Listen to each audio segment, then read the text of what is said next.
வணக்கம். இன்றைய மாவட்ட செய்திகள். கோவை மாவட்டம் பொள்ளாச்சி அருகே சடைக்கவுண்டன் குதிரை பகுதியைச் சேர்ந்தவர் மணிகண்ட பூபதி, வயது 44. ஆட்டோ டிரைவரான இவர் இன்று காலை 5 மணிக்கு பொள்ளாச்சியில் பயணிகளை இறக்கிவிட்டு பல்லடம் ராசகப்பாளையம் ரோட்டில் சென்றார்.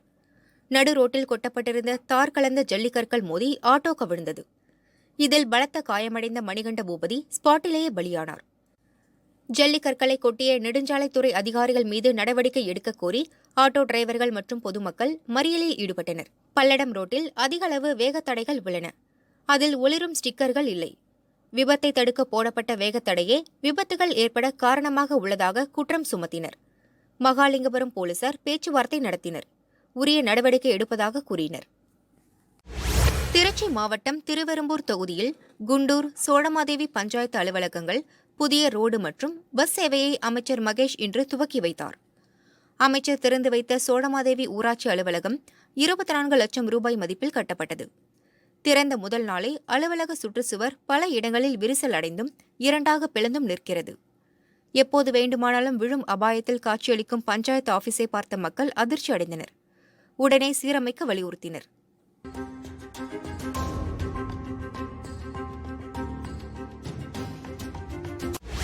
ராமநாதபுரத்தில் பாஜக பூத் கமிட்டி நிர்வாகிகளுடன் சிறுபான்மை அணி தேசிய செயலாளர் வேலூர் இப்ராஹிம் ஆலோசனை நடத்தினார். இந்த தொகுதியில பாராளுமன்ற உறுப்பினர் யார் தெரியுமா? நவாஸ் கனின்னு ஒருத்தர் இருக்கிறார். அவரது தேர்தல் நேரத்தில் நீங்க பார்த்திருப்பீங்க. அவர் முஸ்லீம் லீக் என்று சொல்லக்கூடிய ஒரு மத அடையாளத்தில் இருக்கிற ஒரு கட்சி. முஸ்லீம் லீக்னா என்ன? முஸ்லீம்களுக்கு உரியது இல்லையா? பாரதிய ஜனதா கட்சின்னா என்ன? பாரதத்தில் உள்ள எல்லாருக்கும் உரியது. இப்ப நான் இங்க உட்கார்ந்து இருக்கிறேன், நான் பிறப்பால் முஸ்லீம் தான், ஆனா நான் பாரதிய ஜனதா கட்சியில இருக்கிறேன். ஏன்? இது எல்லாரையும் ஒண்ணுன்னு சொல்ற ஒரு கட்சி. அப்ப தேசியமும் தெய்வீகமும் எனது 2 கண்கள் சொன்னவர் தேவர் திருமகனார்.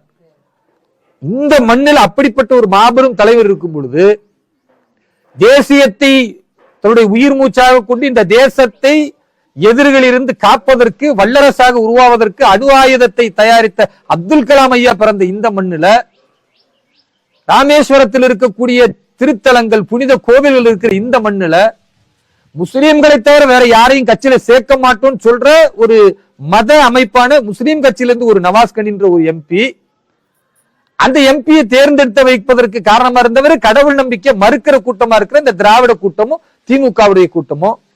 இப்படிப்பட்டவர்கள் இந்த மண்ணில் மீண்டும் பாராளுமன்ற உறுப்பினர் ஆனா என்ன நடக்கும்? திமுக என்ன நினைக்கிறாங்க தெரியுமா?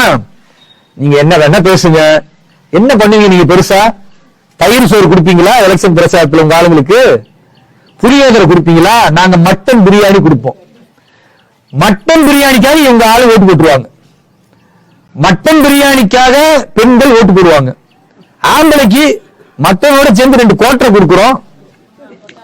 நாங்க தான் நம்ம ஒண்ணா இன்னைக்கு இருக்கிறோம். திமுக ஆட்சி எந்த அளவுக்கு இன்னைக்கு பெரிய சாதனைன்னா, பாரத தேசத்தில் அதிகம் கடன் வாங்கிய மாநிலத்தில் நம்பர் 1 யாரு? தமிழ்நாடு.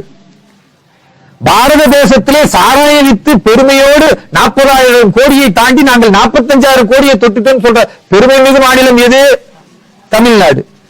ஐயா ஸ்டாலின் அவர்கள் முதல்வராக வந்த பிறகு இந்த 2 சாதனை நிகழ்த்தி இருக்கிறார். ஒண்ணு நம்மளை கடன்காரனாக்குனது, 2வது உங்க கணவர்மார்கள் குடிகாரனாக்குனது.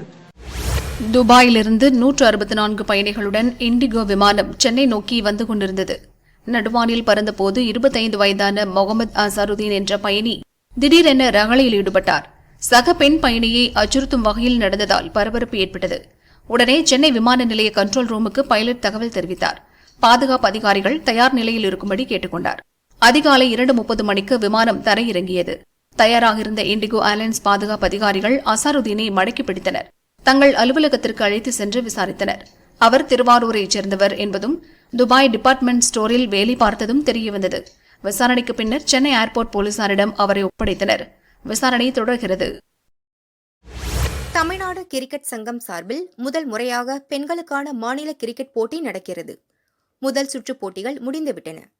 2ஆம் மற்றும் இறுதி சுற்று போட்டி திருச்சியில் நடக்கிறது. இன்று சாரநாதன் இன்ஜினியரிங் கல்லூரி மைதானத்தில் போட்டி துவங்கியது. காலையில் நடந்த போட்டியில் தஞ்சாவூர், திருச்சி மாவட்ட அணிகள் மோதின. 9 விக்கெட் வித்தியாசத்தில் திருச்சி அணி வென்றது. தொடர்ந்து போட்டிகள் நடக்கின்றன.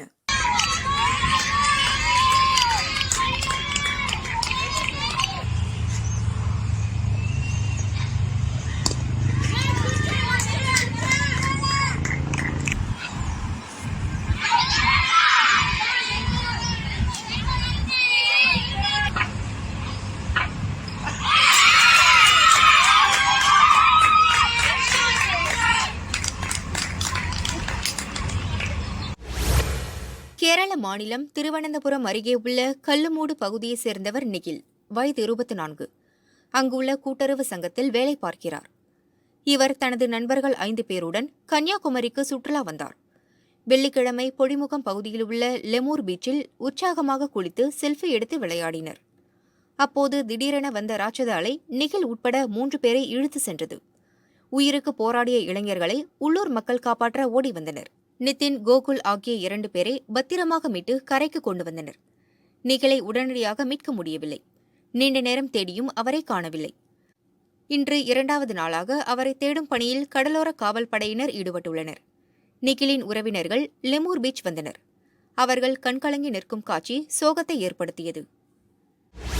சங்கீத மும்மூர்த்திகளில் ஒருவரான சத்குரு ஸ்ரீ தியாகராஜர் திருவாரூரில் பிறந்து திருவையாறு காவிரி கரையில் 1847ஆம் ஆண்டு முக்தியடைந்தார். தியாகராஜரை நினைவுகூரும் வகையில் ஆண்டுதோறும் திருவையாறில் அவர் முக்தியடைந்த இடம் அருகே கர்நாடக இசைக் கலைஞர்களின் ஆராதனை விழா விமரிசையாக நடப்பது வழக்கம். இந்த ஆண்டு 177வது ஆராதனை விழா இன்று கோலாகலமாக துவங்கியது. சிட்டி யூனியன் வங்கி தலைவர் காமகோடி துவக்கி வைத்தார். தியாக பிரம்ம மகோத்சபை தலைவர் GK வாசன் உள்ளிட்ட நிர்வாகிகள் கலந்து கொண்டனர். விழாவில் பிரபல கர்நாடக இசைக்கலைஞர்கள் பங்கேற்று இசை அஞ்சலி செலுத்தி வருகின்றனர். இவ்விழா ஜனவரி 30ஆம் தேதி வரை 5 நாட்கள் நடக்கிறது. திருவள்ளூர் மாவட்டம் மீஞ்சூரை சேர்ந்த ஆட்டோ டிரைவர் முருகன் புதுப்பேடு அம்பேத்கர் சிலை அருகே செல்லும் போது ரோட்டில் தங்க தாலிச்செயின் கிடப்பதை பார்த்தார். அதை பத்திரமாக எடுத்து சென்று மீஞ்சூர் போலீஸ் இன்ஸ்பெக்டர் காளிராஜிடம் ஒப்படைத்தார். செயின் 32 கிராம் எடை இருந்தது. இதற்கிடையே தனது தாலிச்செயின் தொலைந்துவிட்டதாக அண்ணா நகரைச் சேர்ந்த நிஷாந்தி என்பவர் புகார் அளிக்க வந்தார். முருகன் கொண்டு வந்தது நிஷாந்தி தொலைத்த தங்கச்செயின் என்பது உறுதியானது. அதை நிஷாந்தியிடம் பத்திரமாக போலீசார் ஒப்படைத்தனர். ஆட்டோ டிரைவர் முருகனின் நேர்மையை பாராட்டி சால்வை அணிவித்தனர். திருப்பூர் மாவட்டம் பல்லடம் நகராட்சி 5வது வார்டுக்கு உட்பட்ட செங்கோட்டம் பகுதியில் நூற்றுக்கணக்கான குடியிருப்புகள் உள்ளன. இங்கு கடந்த 1.5 மாதமாக குடிநீர் சப்ளை இல்லை. நகராட்சியில் இதுகுறித்து தெரியப்படுத்தியும் நடவடிக்கை எடுக்காததைத் தொடர்ந்து காலி குடங்களுடன் பல்லடம் மங்கலம் ரோட்டில் பெண்கள் சாலை மறியலில் ஈடுபட்டனர். கழிவுநீர் கால்வாய் கட்டுவதற்காக குடிநீர் சப்ளை கடந்த 2 மாதமாக நிறுத்தப்பட்டது. தற்காலிக நடவடிக்கையாக லாரி மூலம் குடிநீர் சப்ளை செய்யப்பட்டது. கடந்த 1.5 மாதமாக அதுவும் நிறுத்தப்பட்டது. அதிக விலை கொடுத்து குடிநீர் கேன்களை வாங்கி மக்கள் பயன்படுத்தி வருகின்றனர். இந்த வார்டு கவுன்சிலரும் நகராட்சி தலைவருமான கவிதாமணி நடவடிக்கை எடுக்கவில்லை. கொதிப்படைந்த மக்கள் குடிநீர் கேட்டு சாலை மறியல் செய்தனர். போலீசார் மற்றும் நகராட்சி அலுவலர்கள் பெண்களிடம் பேச்சுவார்த்தை நடத்தினர். குடிநீர் கிடைக்க உரிய நடவடிக்கை எடுப்பதாக கூறியதைத் தொடர்ந்து பெண்கள் கலைந்து சென்றனர்.